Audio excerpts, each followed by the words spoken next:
Evangelho de João, no capítulo 8, versículo 32, versículo muito conhecido, que diz o seguinte: então conhecereis a verdade, e a verdade vos libertará. Amém? Vamos orar. Senhor Deus, ainda na Tua presença, nós te agradecemos por tudo que já vimos até agora, recebemos e te entregamos, e que neste momento a Tua palavra seja novamente revelada em nosso meio, e que pelo Teu Espírito possamos compreender profundamente a direção que o Senhor toma hoje com o Teu povo, em nome de Jesus. Amém. Muito bem. Um versículo muito falado nos nossos tempos aí, né? Principalmente aqui no nosso Brasil. E conhecereis a verdade, e a verdade vos libertará. Bom, Jesus aqui está deixando evidente para nós, dentre muitas outras coisas, o seguinte: toda libertação depende do conhecimento de uma verdade. E não somente conhecimento de uma verdade, porque a verdade não liberta só porque ela existe. A verdade liberta quando ela é conhecida, crida e praticada. Então, quando há o conhecimento de uma verdade e a prática dessa verdade, a consequência é liberdade, libertação. Agora, essa verdade que liberta e essa liberdade, consequência da prática dessa verdade, ela permanece efetiva enquanto o liberto continuar na verdade. Então, não é só chegar, é permanecer. E quando a gente olha para trás, engata uma ré, a gente vê, ao longo do nascimento da igreja, da vida da igreja, a igreja nasce na verdade. Ela cresce na verdade. Porém, em algum tempo, ela se desvia da verdade. Quando a gente olha para trás, a gente vê que a igreja nasce já de cara, ela enfrenta as perseguições, já ditas aqui para o reverendo hoje. Inicialmente perseguições pelos judeus, depois a perseguição do Estado, do Império. Aí Constantino pisa no freio, Teodósio estaciona, aí a igreja não é mais perseguida. Há uma certa liberdade agora. Mas algumas confusões começam a acontecer também, porque essa abertura vai abrir demais as portas da igreja e isso começa a confundir as coisas e a igreja começa a sair do caminho da verdade.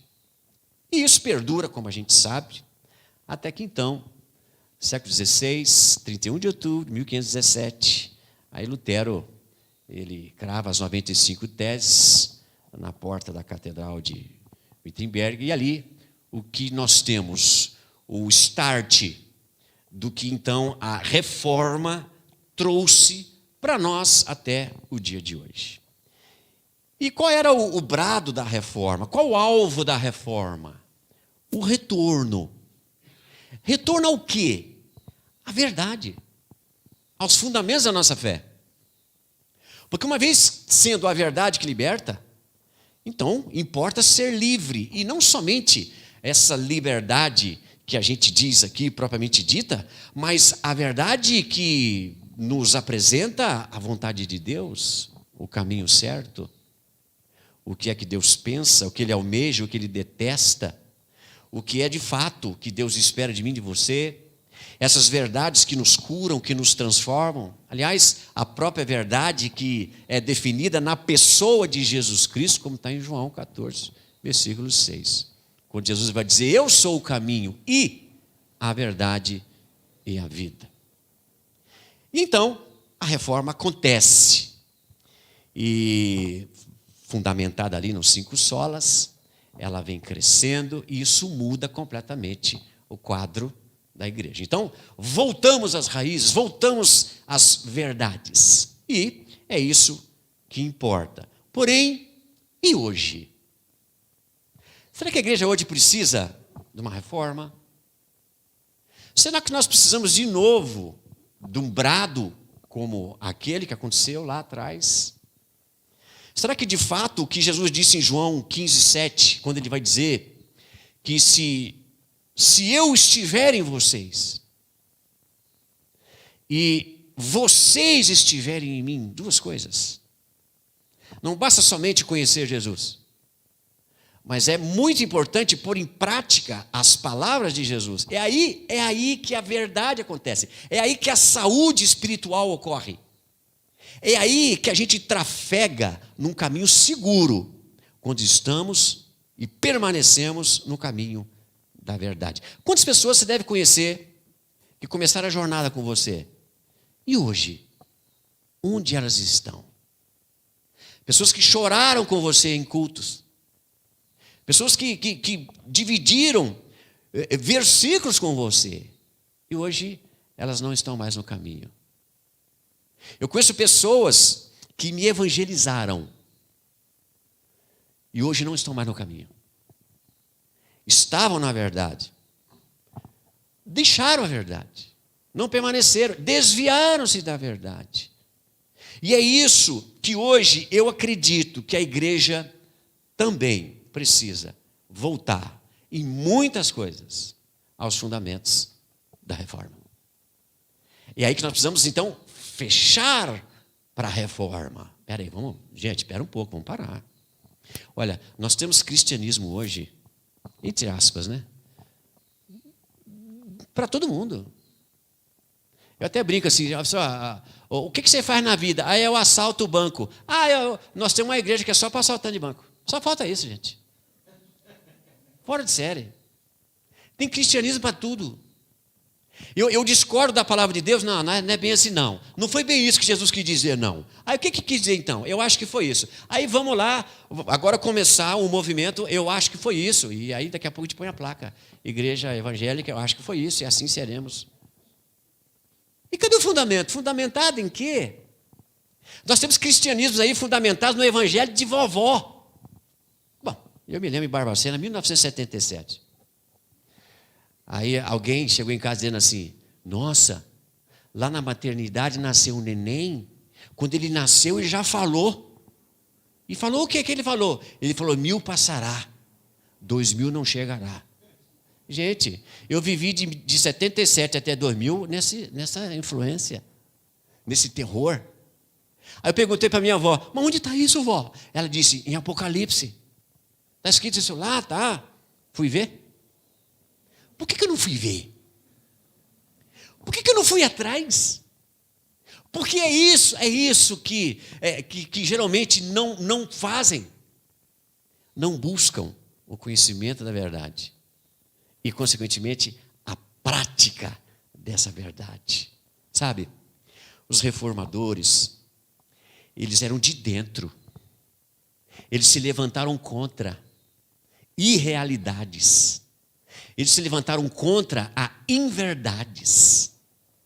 Coisas que diziam ser da igreja, mas nunca fizeram parte da instrução do Cristo.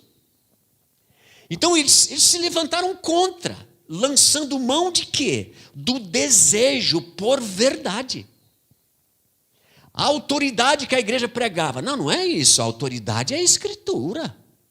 Mas o que está esse indivíduo sentado no trono? Tira ele e põe a escritura. Salvação, qual é a realidade? Não, espera um pouco.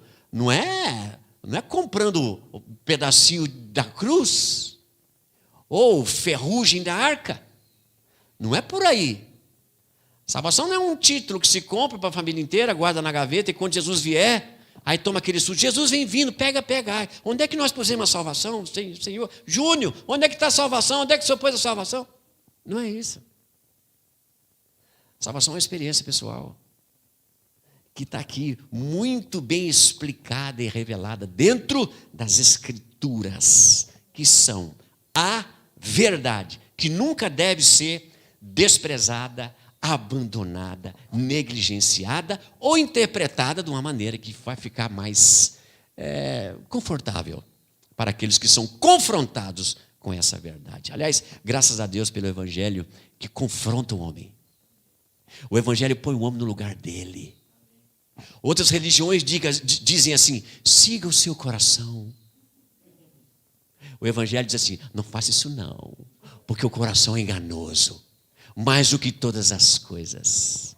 Completamente diferente, né? As outras religiões dizem assim, como vi um testemunho do muçulmano, ex-muçulmano, inimigo a gente mata, Aí ele conheceu Jesus em Mateus 5,44, dizendo: amai os vossos inimigos. Esse é o Evangelho. Ele me pega, ele me confronta, ele revela o quanto sou mau, o quanto careço de Deus. Essa é a verdade, porque não somos bonzinhos, somos mauzinhos. E essa é a verdade que o Evangelho nos revela e demonstra. Eu preciso de um Salvador. E eu tenho trilhos para seguir, colocados por Deus. Eu sirvo a um Senhor segundo os critérios dele. Me lembro Jesus, passando e escolhendo seus primeiros discípulos. Ele passava e dizia: vem. E cada um ali tinha o seu critério para segui-lo. Aí eu vou, mas deixa eu primeiro despedir da minha família e enterrar meus pais. Não, eu estou te chamando com as minhas condições. Isso não mudou, meus irmãos, a gente sabe disso. A igreja não pode se esquecer que as condições para seguir ao Senhor são dele, não são as minhas. Aí eu vou, mas deixa eu fazer isso aqui. Não. É aí que a gente começa a tomar os caminhos equivocados, como a igreja tomou lá atrás, como no século XVI isso transformou, e hoje nós temos de novo esse perigo no meio da igreja. Então, é muito importante que hoje a gente comece novamente a olhar para a nossa fé, para aquilo que a igreja está praticando, crendo, quem ela está servindo, e realmente procurar, buscar se a minha fé ela é explicável dentro da fé da igreja primitiva. O que acontecia na igreja primitiva acontece na minha igreja, graças a Deus. O que acontece na minha igreja acontecia na igreja primitiva? Nunca. Deus me livre. Essa deveria ser as nossas reações. Porque hoje faz até menção, reverendo, de um cristianismo moderno. Que cristianismo moderno? O que há de moderno em algo que é eterno? Você não moderniza o que é eterno. O Evangelho é a palavra de Deus, não carece de mudança, nem adaptações. A gente está acostumado a dizer: eu aceitei Jesus, quando na verdade Jesus que nos aceita. Essa é a realidade, que às vezes muda um pouco o nosso entendimento, desvirtuando um pouco as coisas. Porém, fechados para a reforma. Você está fechado para a reforma? Eu estou fechado para a reforma. Fechado para a reforma no bom sentido, nesse espírito da reforma. Espera um pouco, gente, vamos ver se está certo isso? Vamos para dentro das Escrituras, vamos ver se a gente se encontra lá. Vamos ver se eu estou me parecendo com o perfil do crente, do cristão genuíno. Será que a gente se encontra dentro das Escrituras? Será que a gente conseguiria ser membro da igreja primitiva? Será que eu ia estar feliz por fazer parte daquela igreja que surge em Atos capítulo 2? Então nós precisamos ter esse entendimento, que é preciso, sim, manter-se reformado, sempre atento. Algo aqui está precisando de mudança. Vamos mudar, vamos à reforma. Então, há sempre a necessidade, e eu creio que uma necessidade atual, de uma reforma geral como um todo. Porém, a reforma pessoal. O que é que eu preciso reformar na minha vida? Será que eu, pessoalmente, me fundamento na verdade de Deus? Como é que eu lido com a minha vida? Lanço mão do que Deus entende da vida? Como é que eu lido com os meus problemas, com os meus dilemas, com as minhas lutas, dificuldades? Eu aplico a palavra de Deus? A palavra de Deus realmente está em mim? Essa pergunta eu queria dividir com os irmãos essa manhã. Porque reforma realmente nós precisamos. E é importante que a reforma pessoal também seja fundamental. Porque uma igreja é forte, irmãos, quando ela é livre. E ninguém pode dizer que é livre se não for primeiro livre de si mesmo. nós temos um grande inimigo, o pior de todos: nós mesmos. Quando a gente olha para o Éden, você vê um contexto lá: Adão e Eva e serpente. Você vê que Deus chega para Adão e diz: não coma do fruto proibido, porque no dia que você comer, você vai morrer. Em nenhum momento Deus previne Adão da presença da serpente no Éden. Deus não previne Adão da presença da serpente, porque o maior perigo para Adão não era a serpente, o maior perigo para Adão era Adão. Isso não mudou. Somos ainda assim, temos ainda esse entendimento que eu preciso realmente estar atento e todos os dias passar por uma reforma, trazer-me de volta ao entendimento de Deus em todas as áreas da minha vida, porque nós somos fortes, não quando somos muitos, mas quando somos um entendimento fortalecido, fundamentados nessa verdade que é o próprio Jesus Cristo. Então esse espírito da reforma, esse entendimento, esse brado de que precisamos continuar ou voltar aos fundamentos da verdade de Deus, é algo que não pode se apartar dos nossos corações. E se cada um de nós tiver esse entendimento pessoal, essa luta travada diariamente consigo mesmo, seremos consequentemente pessoas melhores, famílias melhores, igrejas mais fortes. Uma reforma pessoal. Vivemos num mundo ansioso, num mundo doente emocionalmente. Por quê? Porque lida com a natureza humana de uma forma que Deus não lida. Acabei de dizer aqui, nosso maior inimigo somos nós. Somos nós. Mas como é que eu lido com as minhas fraquezas? Com as minhas ansiedades? Estatística triste do nosso país: nós somos o país mais ansioso do planeta, mais ansioso do mundo. Brasil, o 5º em depressão. E como é que a gente lida com isso? A gente fala que é ansioso e acha até bonito. Eu sou muito ansioso. Meu Deus, isso é triste. Eu tive depressão e síndrome do pânico por 9 anos. E isso há 30 anos atrás. É uma coisa terrível. Mas a gente nem sabe o que é isso. Ansiedade, meus irmãos, fundamentalmente, ela está estacionada em falta de convicção. Tudo aquilo que eu estou incerto me deixa ansioso. E a outra asa dessa ave é dominar, é controlar o que eu não posso. Mas a gente não sabe disso. A gente segue com isso. E vive se ferindo os demais. Por quê? Porque a gente não se volta para a verdade que cura isso, que liberta isso. Eu estou aqui pegando um ponto só, irmãos, da nossa vida incomum, da nossa vida normal, trivial, diária. Ansiedade é uma coisa que está aí para todo mundo. Como lidar com ela, com os olhos de Deus, com as ações de Deus, com a palavra de Deus. Alguém me disse assim outro dia: pastor, pelo amor de Deus, me dê uma palavra aí de Deus para eu vencer essa minha ansiedade. Eu digo: você quer mesmo? Quero. Mas você vai praticar? Vou, claro, é tudo que eu mais quero. Tá bom. Vou te dar aqui algumas referências. Se você chegasse diante de Deus hoje e dissesse assim: Senhor, e a minha ansiedade? Filipenses capítulo 4. Não andeis ansiosos. O que mais? Não tem mais. Não pode ser só isso. Aí que está o problema.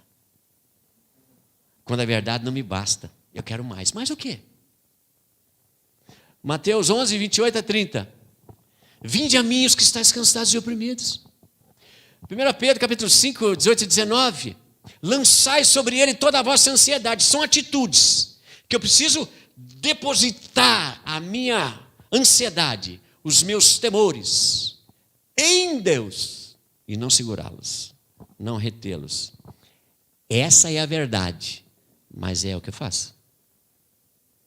É o que fazemos. Você percebe como é fácil desviarmos das verdades de Deus, que estão aqui, claras, expostas. Então, quando a gente fala em reforma, que foi uma coisa tremenda, claro que foi. O segundo grande evento da história da igreja, pós Atos 2. E desvia-se da verdade com facilidade. Porque nós queremos agir segundo o que a gente pensa ou sente. E já foi dito aqui essa manhã. Nós não andamos por vista, nós andamos por fé. Então não é o que eu sinto, não é o que eu acho, é o que eu preciso fazer, é o que eu preciso realizar. É a prática dessa verdade que precisa estar em mim, existente, latente, acontecendo. Enquanto isso existir na minha vida e na sua, nós seremos os reformadores da família, os reformadores da rua, do bairro, do trabalho, da escola. Nós seremos os agentes de Deus para gerar a reforma que muitos carecem e precisam, porque estão morrendo, se perdendo, porque não sabem mais para onde ir. Há uma falta, uma crise de referência em nossos tempos. E é preciso que cada um de nós entenda muito bem que o Evangelho, ele é simples, poderoso, mas é simples e carece de obedecer às verdades, não se afastar delas. Porém, fecho novamente perguntando: estamos fechados para a reforma ou estamos fechados com a reforma? Continuamos nela? E se há necessidade de reforma, vamos fazê-la, iniciando pela reforma pessoal. Eu vou olhar para dentro de mim e vou dizer: opa, eu tenho aqui mais de 95 teses contra mim. Vou cravá-las nas portas da minha catedral e vou dizer: a partir de hoje eu me levanto contra você, que sou eu. Porque isso precisa mudar, porque eu preciso ser livre, e é a verdade que nos importa e nos interessa. Então, estejamos cada um de nós fechados para a reforma e com a reforma.